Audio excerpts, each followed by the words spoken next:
राधा रानी के पास एक तोता रहता था। उस तोते का नाम सुख था। तो जब राधा रानी अपने लीला को रचाने के लिए अपने धरा धाम को जा रही थी, तो तोता राधा रानी से कहता है, हे माँ, मुझे भी अपने संग ले चलो ना माँ। यदि आप चले जाएंगे तो मैं यहाँ अकेले क्या करूँगा माँ, मुझे भी अपने संग ले चलो ना माँ।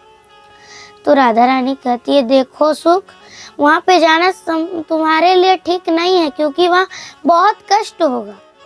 तो तोता कह रहा है, माँ मुझे ले चलो ना माँ अपने संग, मैं क्या करूँगा अकेले। तो राधा रानी कहती है, एक काम करना, जब हम अपने धरा धाम से यहाँ आ जाएंगे तो तुम जाना धरती पर और सारे लोगों को मेरी लीलाएं के बारे में, कन्हैया की लीलाएं के बारे में बताना। तो तोता कहता है, ठीक है माँ। फिर जब राधा रानी अपनी लीला को रचा करके फिर से अपने परम धाम को आती है, तो तोता को तो सारी बात पता था। राधा रानी आती है, तोता चल जाता है अमरनाथ की गुफा। तो एक दिन क्या हुआ, माता पार्वती को अमर कथा सुनने की बहुत इच्छा हो रही थी। तो माता पार्वती ने महादेव से कहा। तो महादेव ने कहा, ठीक है चलो मैं सुनाता हूँ। तो महादेव ने अमरनाथ की गुफा में ले गए माता पार्वती को, और माता पार्वती से कहा, देखो देवी, अमर कथा मैं सुनाऊंगा, लेकिन एक शर्त है उसकी। तो माता पार्वती ने कहा, क्या शर्त है महादेव स्वामी, क्या शर्त है बताइए। तो महादेव कहते हैं कि तुम्हें आंख बंद करके सुनना होगा। तो लेकिन इसमें सवाल ये है कि मुझे पता कैसे चलेगा कि तुम्हें नींद आ गई है कि नहीं। एक काम करना, तुम आंख बंद करके ही सुनना, तो लेकिन तुम हुंकारी देते रहना। तो माता पार्वती कहती है, ठीक है। तो वो तोता भी अमरनाथ गुफा में एक पेड़ में करके बैठ गया, वो भी अमर कथा सुनने लगा। तो जब महादेव ने अमर कथा माता पार्वती को सुनाई, तो माता पार्वती हुंकारी देते रही। तो थोड़ी देर बाद माता पार्वती को नींद आ गई। अब तोता सोच रहा है, यदि माता पार्वती को नींद आ गई तो फिर महादेव तो कथा सुनाना बंद कर देंगे, तो मैं अमर कथा कैसे सुन पाऊंगा। एक काम करता हूँ, मैं ही हुंकारी देने लग जाता हूँ। तो वो तोता हुंकारी देता है। फिर जब कथा समाप्त होती है तो महादेव जोर से जयकार लगाते हैं, तो माता पार्वती की नींद खुल जाती है। तो माता पार्वती कहते हैं, स्वामी उसके आगे क्या हुआ बताइए। तो कहा, अरे हमने तो सारी कथा सुना दी, लगता है तुमने सुना नहीं। तो माता पार्वती कहती है, नहीं आप आधा सुना रहे थे तो मुझे नींद आ गई थी जरा सा, है ना। तो महादेव कहते, तो हुंकारी किसने दी। महादेव ने पीछे मुड़कर देखा, अरे ये तोता छुप करके हमारी कथा सुन रहा था। अब अमर कथा सुन ली, अब तो तोता कभी भी मर नहीं सकता। तो महादेव ने त्रिशूल चला दिया उसके ऊपर, त्रिशूल छोड़ दिया। तो वो तोता उड़ते उड़ते भाग गया, बद्रीनाथ पहुंच गया। तो बद्रीनाथ में व्यास जी की पत्नी अपने केस को सुलझा रही थी, केस संवार रही थी। तो वो तोता आया और व्यास जी की पत्नी के मुख से उनकी गर्भ में चला गया। तो महादेव आते हैं और कहते हैं व्यास जी की पत्नी से कि आपने एक चोर को देखा है क्या, वो चोरी करके भाग गया। तो व्यास जी की पत्नी कहते हैं, अरे महादेव इतने चिंतित क्यों हो, क्या चुरा करके भाग गया। कहा, महादेव ने कहा कि हमारा अमर कथा चुरा करके भाग गया। ये तोता हमारा चुपके चुपके सारी अमर कथा सुन लिया और भाग गया। तो व्यास जी की पत्नी कहती है, अब देखो महादेव, जब अमर कथा पूरी सुन ली है तो अब तो वो अमर हो गया, यदि उसे मार दोगे तो अमर कथा की अमर का क्या ही मूल, अमरता का तो मूल वो घट जाएगा, मान्यता घट जाएगी। तो महादेव सोचते हैं हाँ बात तो ठीक है। तो फिर महादेव वहां से चल पड़े कैलाश की ओर। तो वो तोता 15,000 वर्ष तक व्यास जी की पत्नी के गर्भ में रहा।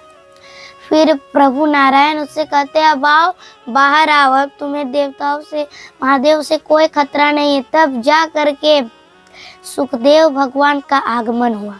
जब राधा रानी अपनी लीलाओं को पूर्ण करके परम धाम को चल जाती है, तब सुखदेव भगवान का आगमन होता है।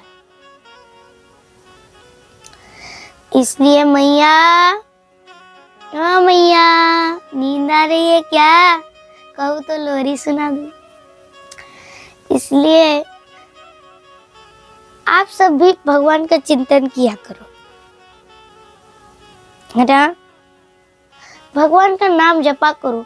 हर माता पिता का धर्म है कि माता पिता पहले अपने बच्चे को स्कूल भेजते हैं, उसका पालन पोषण करते हैं, फिर विवाह कराते हैं, फिर उसे छोड़ देते हैं।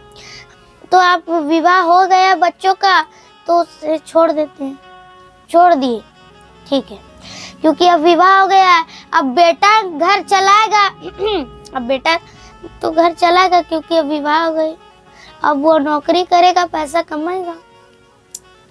अच्छा एक बात बताइए, सारे माता पिता का धर्म क्या था कि अपने बच्चों का पालन पोषण कराया, भरण पोषण किया, विवाह कराया, तो क्या उनका आत्म कल्याण के लिए भगवान का चिंतन, भगवान का सत्संग कराना क्या उनका धर्म नहीं था? आपका धर्म नहीं था? था ना? तो फिर भरण पोषण किया, सारे चीज किए, लेकिन आत्म कल्याण की भगवान की कथा नहीं सुनाई, भगवान का नाम नहीं जपवाया। क्या ये सब आपका धर्म नहीं था? सिर्फ भरण पोषण किए, विवाह किए, हो गया? अरे भरण पोषण किया, विवाह किया, अच्छी बात है, लेकिन भगवान का चिंतन भी तो कराना था ना। तब तो इस माया से, मोह जाल से आपका पुत्र नहीं फंसता, आपके बच्चे नहीं फंसते। अब जब सुखदेव भगवान का आगमन हुआ तो बाहर आते ही चल पड़े। तो पिताजी कहते पुत्र कहाँ जा रहे हो?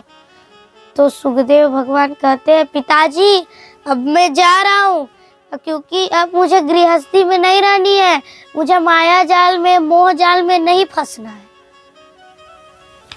सोचिए सुखदेव जी को ज्ञान था कि यदि गृहस्थी में रहूंगा तो अवश्य नहीं अवश्य कलयुग का ये मोह जाल, माया जाल मुझे फंसाएगा। इसीलिए मैं क्यों माया जाल में फंसूं भाई? मैं अपने भगवान का, प्रभु का चिंतन करूं,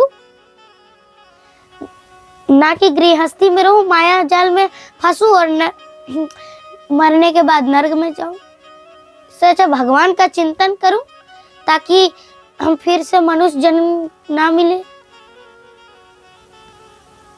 ये माया जाल है।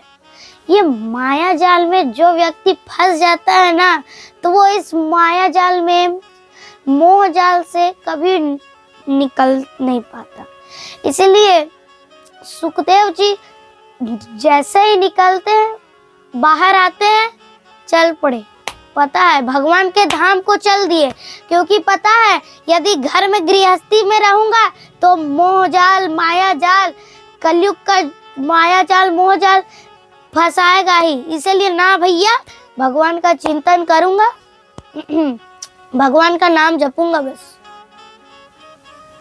है ना।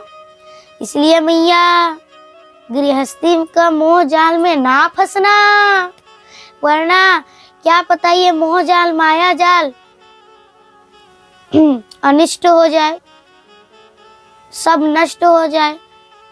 क्या पता मरने के बाद मोह जाल माया जाल में रहे और नर्क का टिकट कब कट गया पता ही नहीं चला।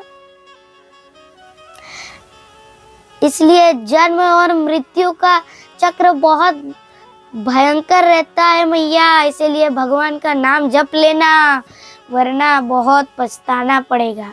ठीक है, इसलिए भगवान का चिंतन करना चाहिए, है ना। सबको भगवान का नाम जपना चाहिए। राधे राधे, जय श्री कृष्ण, राधे राधे।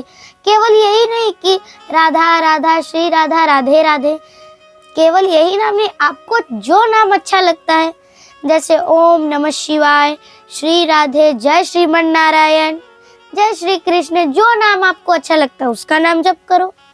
केवल यही बात थोड़ी है कि एक ही भगवान का नाम जपा करो।